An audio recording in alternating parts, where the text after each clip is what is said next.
Assalamu alaikum wa rahmatullahi wa barakatuh. Events are unfolding rapidly in Russia and in Ukraine that you're all aware of.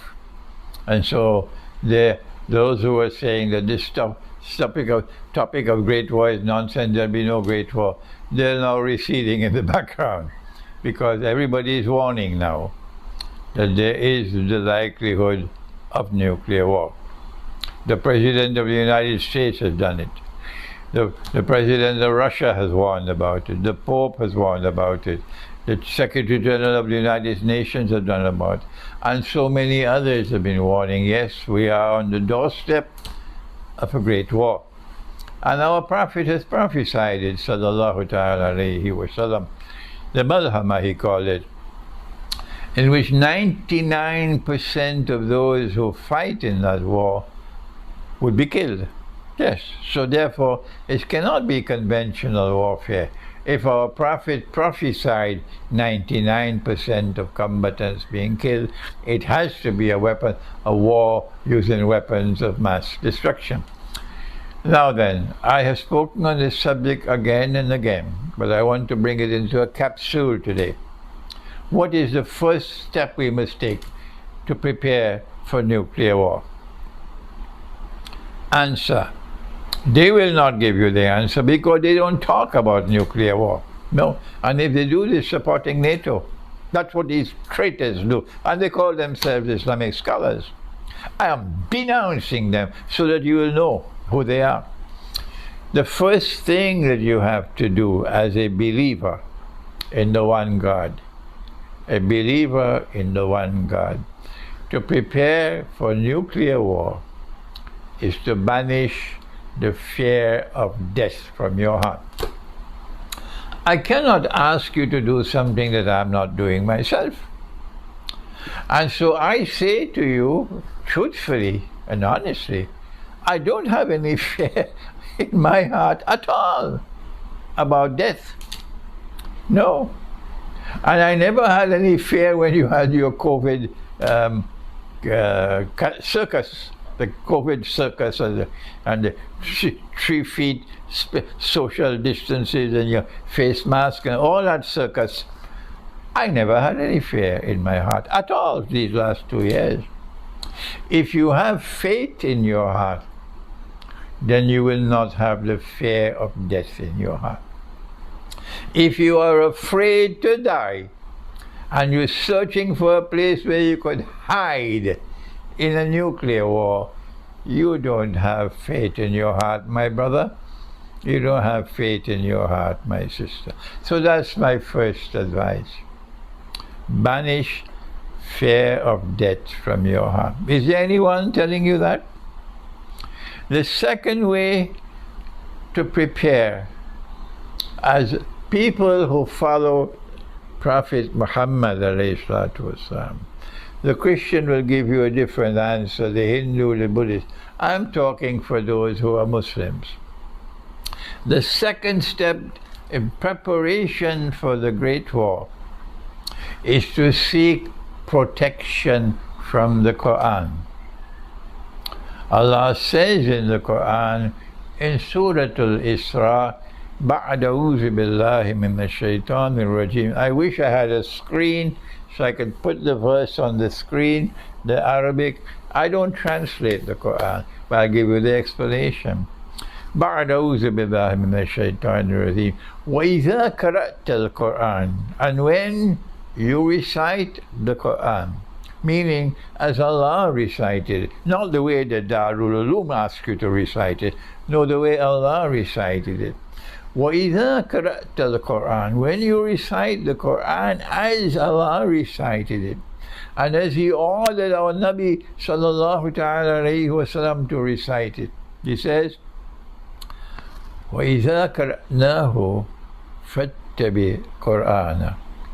And when I have recited the Quran, O Muhammad sallallahu ta'ala alayhi wa, you must also follow that way of recitation. Surah Al-Qiyamah. So the second step is to recite the Quran the way Allah recited. وَإِذَا قَرَأْتَ الْقُرْآنَ جَعَلْنَا بَيْنَكَ وَبَيْنَ الَّذِينَ لَا يُؤْمِنُونَ بِالْآخِرَةِ حِجَابًا مَسْتُورًا. This world which is waging war on Russia, this Western world, is a godless world. It's a godless world. They don't believe in the hereafter.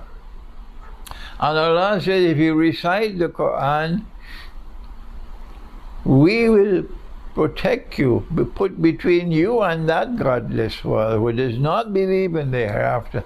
We will place a hijab which will cover you. What more do you want? When will you start reciting the Quran? How many years now I've been asking you to recite the Quran? MashaAllah. I get so many emails from different parts of the world. Sheikh, I am reciting the Quran the way you taught us in your book, The Quran and the Moon. And I complete the whole Quran every month with the correct ajza. And Sheikh, it has changed my life. I'm getting the emails all the time. So when will you wake up? There are those of you who are close to me, and I love you, and yet you will not recite the Quran. What more can I do? When Allah calls me away, I warn you, don't ever say that you are my student. No. You bury me, you make a dua for me and get back on the battlefield. I don't want people praising me. You are my student only if you are reciting the Quran every day. The best time is in the morning, and you are completing the recitation of the whole Quran every lunar month. And this is the second way to prepare yourself for the Great War. The third preparation for the Great War is you better find a good guide to guide you. There are bogus scholars out there, bogus, who gives you a version of Islam that the Western world doesn't feel any threat at all. It's like a Sunday lunch for them, that version of Islam that comes from these scholars.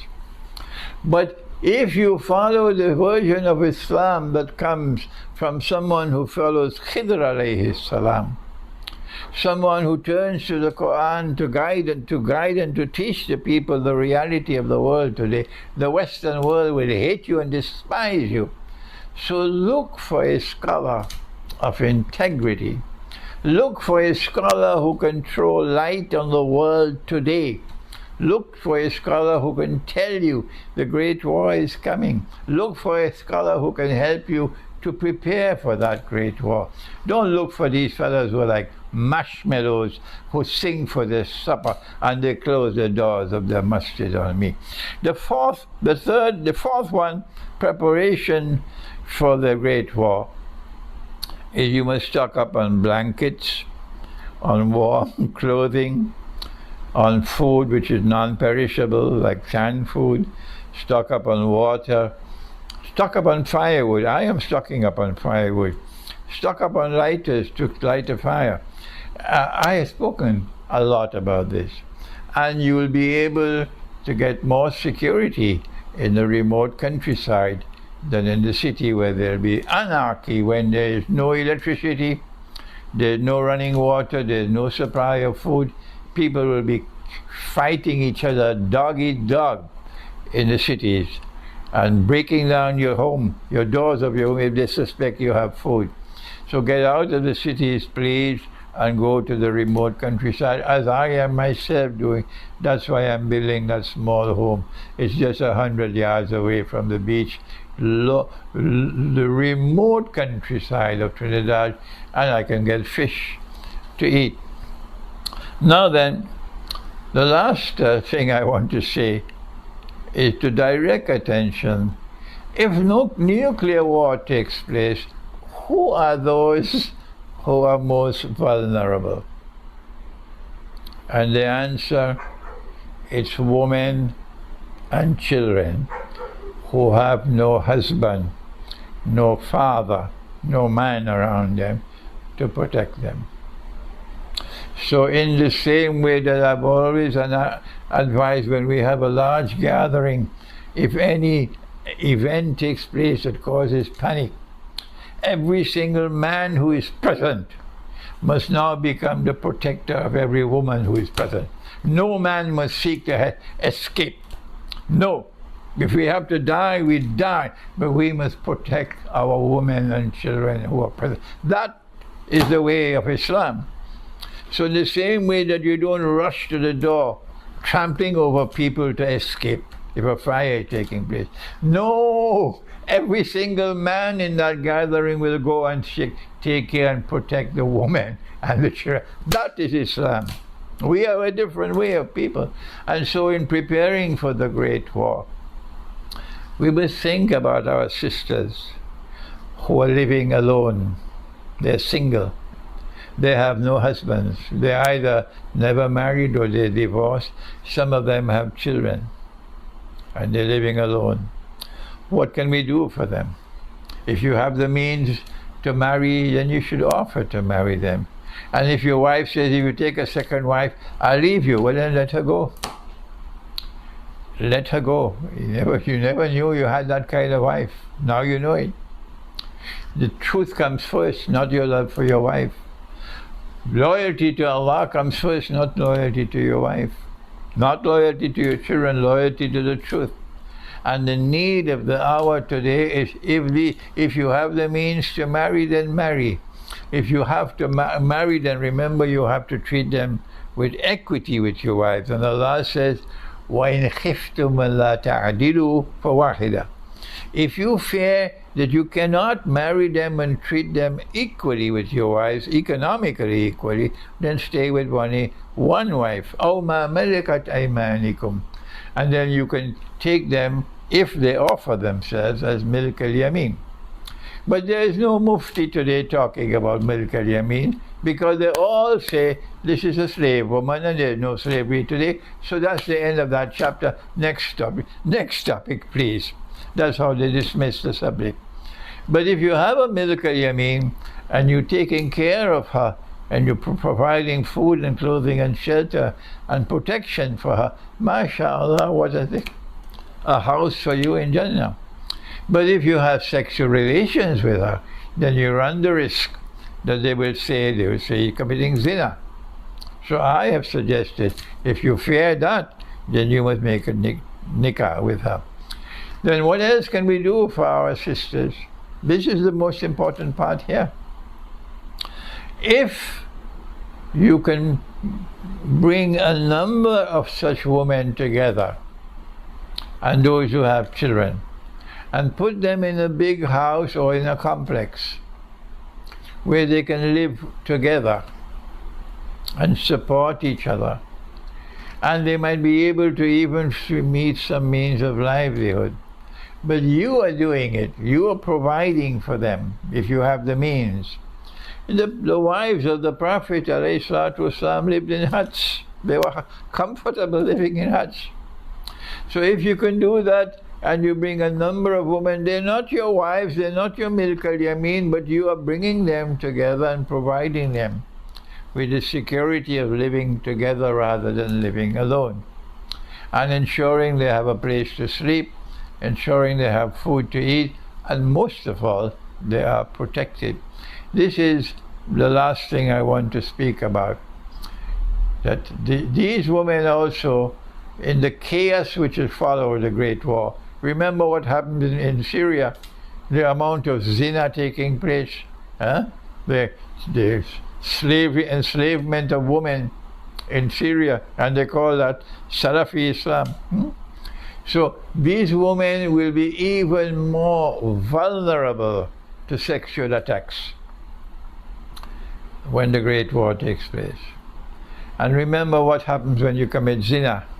I have said it many times.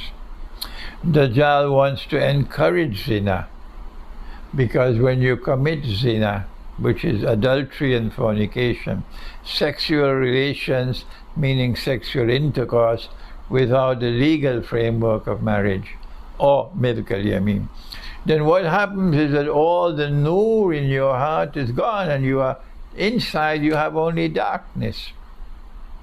And when you have only darkness inside, you can't understand Dajjal. Every tune that Dajjal plays, you will dance to it the way they dance 3 feet apart in Salat. On all of these masajid, they were praying 3 feet apart and with their face mask. Like Dajjal's tune, they were dancing to it. Deaf, dumb and blind. But if you have nur in your heart, you won't do that. I never perform my salat in any jamaat with people standing 3 feet apart. Never did it. And I never perform my salat with a face mask. Never. No, I prefer to pray at home than to go and join that circus. So, if you are able to bring these women together and provide them with some security, and provide them with the means whereby they have food to eat, they have clothing, and they live together to keep the company each other, these women will be safe from that zina out there. Think about our sisters.